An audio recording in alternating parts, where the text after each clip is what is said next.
Hello అండి, అందరికీ welcome to our channel RS love birds. ఎలా ఉన్నారు? అందరూ బాగున్నారని అనుకుంటున్నాను. ఈరోజు మన ఛానల్లో the most all time favourite అయినటువంటి సొరకాయ పప్పుల్స్ ఎలా తయారు చేసుకోవాలో తెలుసుకుందాము. ఈ సీజన్లో ఎక్కువగా దొరికే సొరకాయలతో ఇలా పప్పుల్స్ చేసుకుంటే చాలా బాగుంటుందండి. సొరకాయలతో చాలా చాలా రెసిపీ ట్రై చేసి ఉంటారు. ఒకసారి పప్పుల్స్ ట్రై చేయండి. ఇది రైస్ చపాతీలతో సర్వ్ చేసుకున్న చాలా టేస్టీగా ఉంటుందండి. సో ఇంకెందుకు లేట్, వెంటనే వచ్చేయండి రెసిపీ చూసేద్దాం. ముందుగా కుక్కర్లోకి 1 కప్పు కందిపప్పు తీసుకొని బాగా కడగండి. ఇక్కడ నేను సుమారుగా 100 గ్రామ్స్ పప్పును తీసుకున్నాను. పప్పును ఇలా 2-3 సార్లు బాగా కడిగాక మనం ఎంత అయితే పప్పును తీసుకుంటామో దానికి డబుల్ అమౌంట్లో వాటర్ తీసుకోవాలి. మనం తీసుకున్న అరకప్పు పప్పుకి 1 కప్పు వాటర్ తీసుకున్నాను. ఇందులోనే 1 టేబుల్ స్పూన్ ఆయిల్, అలాగే 1 టేబుల్ స్పూన్ పసుపు, 2 పచ్చిమిరపకాయలు, 1 టమాటాను వేసుకొని పప్పును బాగా ఉడికించాలి. ఒక 3 విజిల్స్ వచ్చే వరకు ఉడికిద్దాం. పప్పు ఉడికేలోగా సొరకాయని పై పొట్టు పీలప్ చేసుకొని సొరకాయలని ఇలా రౌండ్గా కట్ చేసుకొని ఈ సైజులో పీసెస్ని కట్ చేయాలండి. ఇక్కడ నేను లేత సొరకాయని తీసుకున్నాను కాబట్టి లోపల గింజలు తీయలేదు. మీరు ముదురు సొరకాయ తీసుకునే ఉంటే గింజలను తీసేసి కట్ చేసుకోండి. అంతలోపల మనకు పప్పు కూడా ఇక్కడ 3 విజిల్స్ వచ్చి బాగా ఉడికిపోయిందండి. ఉడికినటువంటి పప్పుని పప్పు దువ్వతో ఇలా బాగా మెత్తగా మెదుపుకోవాలి. తర్వాత ఇలా మెదుపుకున్నటువంటి పప్పుని పక్కన పెట్టుకొని స్టవ్ ఆన్ చేసుకొని ఒక గిన్నె పెట్టుకోవాలి.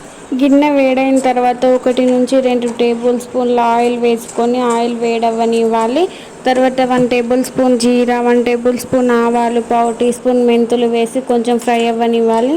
తర్వాత మనం పొట్టు తీసి పెట్టుకున్నటువంటి 6 నుంచి 8 వెల్లుల్లి రెబ్బలు, అలాగే 5 ఎండుమిరపకాయలు వేసి ఆయిల్లో చిటపటమననివ్వాలి. తర్వాత మనం ముందుగా కట్ చేసి పెట్టుకున్నటువంటి 3 పచ్చిమిరపకాయలు, 1 ఆనియన్ వేసి ఆయిల్లో ఫ్రై అవ్వనివ్వాలి. ఆనియన్ ఎక్కువగా ఫ్రై అవ్వాల్సిన అవసరం లేదండి, కొంచెం ఫ్రై అయితే సరిపోతుంది. తర్వాత 1/2 టీ స్పూన్ పసుపు, 1.5 టేబుల్ స్పూన్ జీలకర్ర మెంతుల పొడి వేసి ఆయిల్లో వేయించాలి. ఒక 2 నిమిషాలు బాగా వేయించాలి. అవి వేగిన తర్వాత మనం ముందుగా కట్ చేసి పెట్టుకున్నటువంటి సొరకాయ ముక్కలను వేసుకొని బాగా కలపాలి. గుర్తుపెట్టుకోండి, సొరకాయ ముక్కలను లో ఫ్లేమ్లోనే ఉడికించాలి. అప్పుడే ముక్క లోపలి నుంచి ఉడుకుతుంది. అలాగే సొరకాయ ముక్క కూడా టెండర్గా ఉంటుంది. చూడండి, 15 మినిట్స్ ఉడికించిన తర్వాత సొరకాయ ముక్కలు 80% ఉడికి ఉంటాయి. తర్వాత నేను ముందుగానే తీసి పెట్టుకున్నటువంటి ఒక 50 గ్రామ్స్ చింతపండు పులుసుని యాడ్ చేసుకోవాలి. తర్వాత మీ టేస్ట్కి తగినట్టుగా కారం, నేనైతే ఒక 3 టేబుల్ స్పూన్స్ కారము, 2 టేబుల్ స్పూన్స్ సాల్ట్ వేసుకొని ఉప్పు కారం సొరకాయ ముక్కలకు బాగా పట్టేంత వరకు ఉడికించాలి.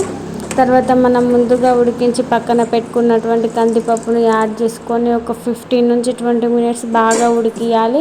అప్పుడే టేస్ట్ బాగుంటుందండి. ఇలా పప్పు పైన పేరుకుపోయినటువంటి నురుగు అంతా పోయేంత వరకు ఉడికించుకోవాలి.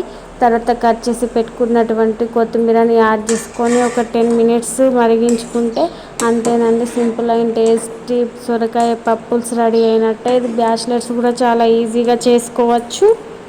వంట రాని వాళ్ళు కూడా చేసుకొని ఈ సింపుల్ సొరకాయ పప్పుల్స్ మీరు కూడా ఒకసారి మీ ఇంట్లో ట్రై చేసి టేస్ట్ ఎలా కుదిరిందో కమెంట్ బాక్స్లో కమెంట్ చేసేయండి. Thanks for watching. Please like and share and subscribe to my channel. ఈ వీడియో మీకు నచ్చినట్లయితే మీ ఫ్రెండ్స్కి షేర్ చేసి ఛానల్ని సబ్స్క్రైబ్ చేసుకోమని చెప్పండి. ప్లీజ్ గైస్, నాకు మీ సపోర్ట్ చాలా అవసరము. Thanks for watching. బాయ్.